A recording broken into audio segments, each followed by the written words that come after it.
Hello everyone. Okay, so in this video, before we starting the exercise 11.2, we have to understand where these variable are used, right?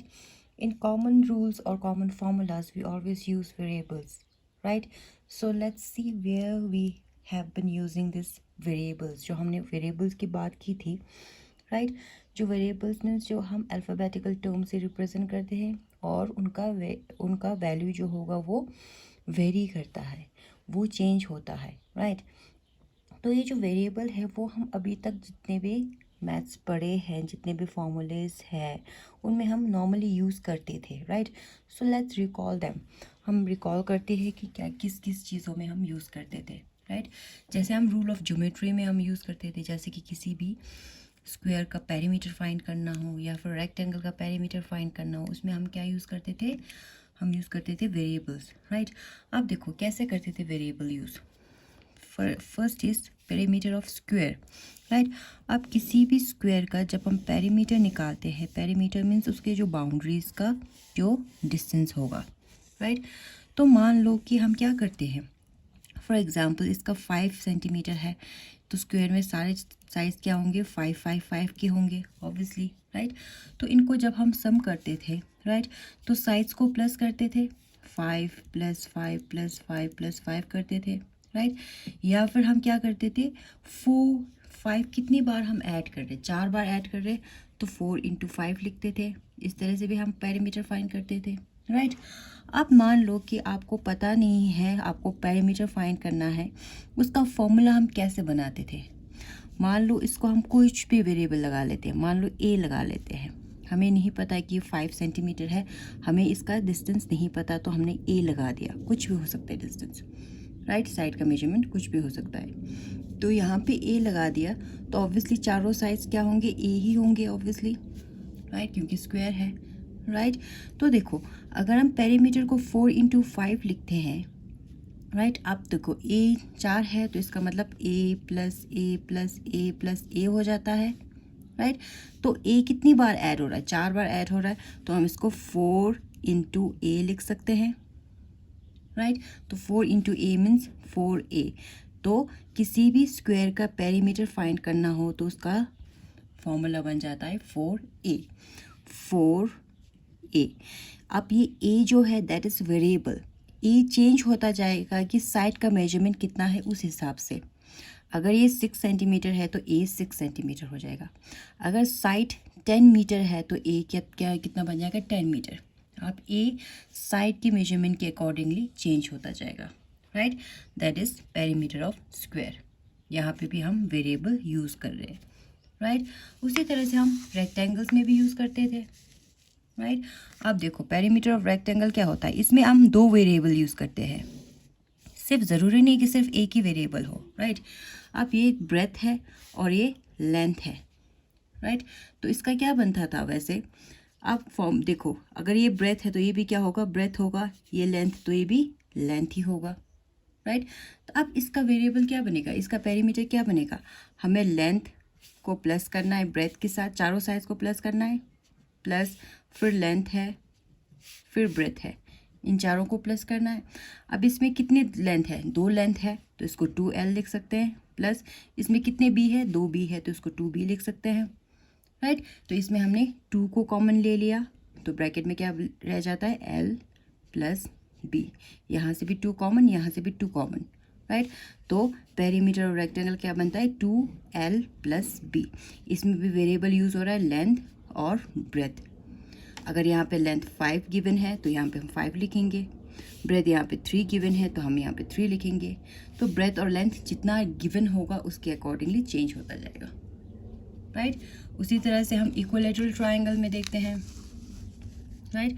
आप देखो equilateral सिर्फ ये case equilateral triangle में ही use होगा, equilateral triangle में जिसके तीनों sides equal होंगे, राइट। अगर तीनों साइज इक्वल है, मान लो हमने इसको m ले लिया, तो ये भी m ही होगा और ये भी m ही होगा obviously, equilateral triangle means, right. तो इसका क्या बनेगा, हमको 3m को प्लस करना पड़ेगा, राइट। m कितनी बार प्लस कर रहे हैं, 3 बार, तो 3 × m हो जाएगा ये, तो ये बन जाएगा 3m। तो इक्विलेटरल ट्रायंगल का क्या बन रहा है 3m। m जो है दैट इज़ वेरिएबल, वो चेंज होता जाएगा यहाँ पे जितना गिवन है उसके according, right. So this was use rules for the geometry. हम ज्योमेट्री में कहाँ कहाँ यूज़ करते थे, बहुत सारे एरियाज में भी हम यूज़ करते हैं वेरिएबल्स। सारी ज्योमेट्री के सारे जो फॉर्मूलेज है उसमें हम वेरिएबल यूज़ करते हैं, राइट। अब उसके बाद है rules of arithmetic. Arithmetic means आप देखो, जैसे हम होल नंबर में हमने किया था commutative property, distributive property, associative property, याद है, राइट। उसमें भी हम वेरिएबल यूज़ करते हैं कॉमनली हम उसको डिस्क्राइब करने के लिए। देखो, commutativity of the addition of two numbers. Commutativity मतलब क्या होता है, आप देखो, मान लो मैंने कोई नंबर ऐड किया, 4 को मैंने 5 के साथ ऐड किया, तो मेरे पास क्या आ रहा है आंसर 9 आएगा, right.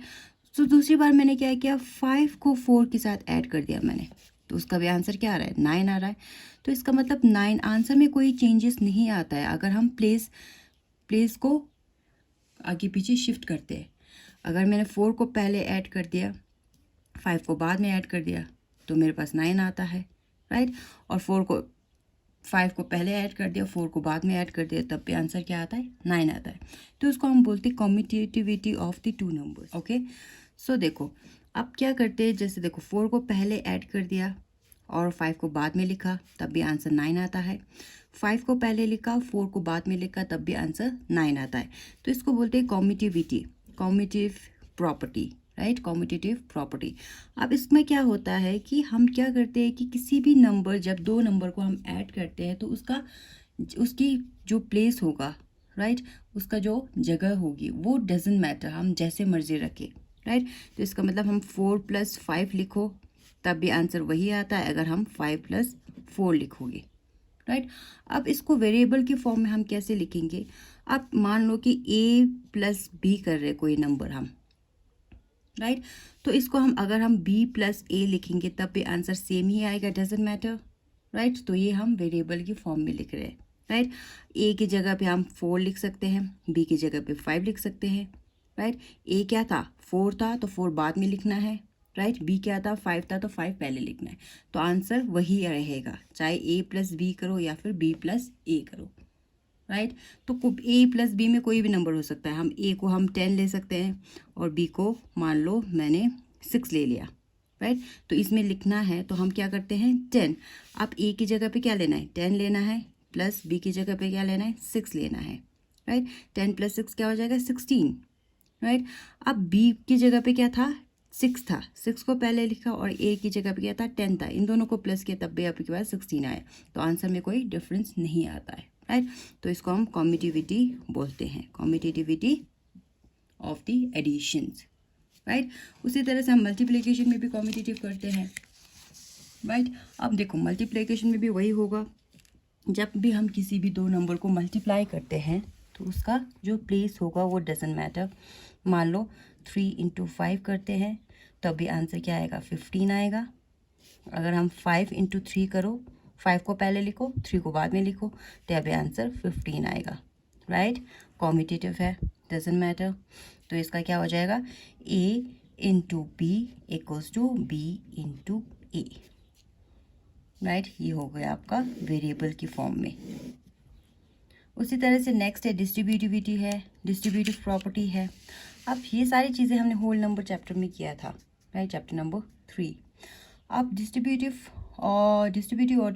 Distributivity of the numbers. अब डिस्ट्रीब्यूटिव प्रॉपर्टी में क्या होता है, देखो अगर मैंने 4 है, राइट, इसको मल्टीप्लाई करना है 3 + 5 के साथ। डिस्ट्रीब्यूटिव मतलब होता है कि मैं 4 को डिस्ट्रीब्यूट कर दूंगी 3 और 5 के साथ, राइट। मैं क्या करूंगी 4 को पहले 3 के साथ करूंगी मल्टीप्लाई, राइट। ये इक्वल्स टू बन जाएगा, 4 को मैं किसके साथ मल्टीप्लाई करूंगी, पहले 3 के साथ मल्टीप्लाई करूंगी, फिर यहाँ पे क्या है साइन प्लस, फिर 4 को किसके साथ मल्टीप्लाई करूंगी 5 के साथ। 4 को मैंने डिस्ट्रीब्यूट कर दिया 3 और 5 के साथ। तो ये होता है डिस्ट्रीब्यूटिव प्रॉपर्टी।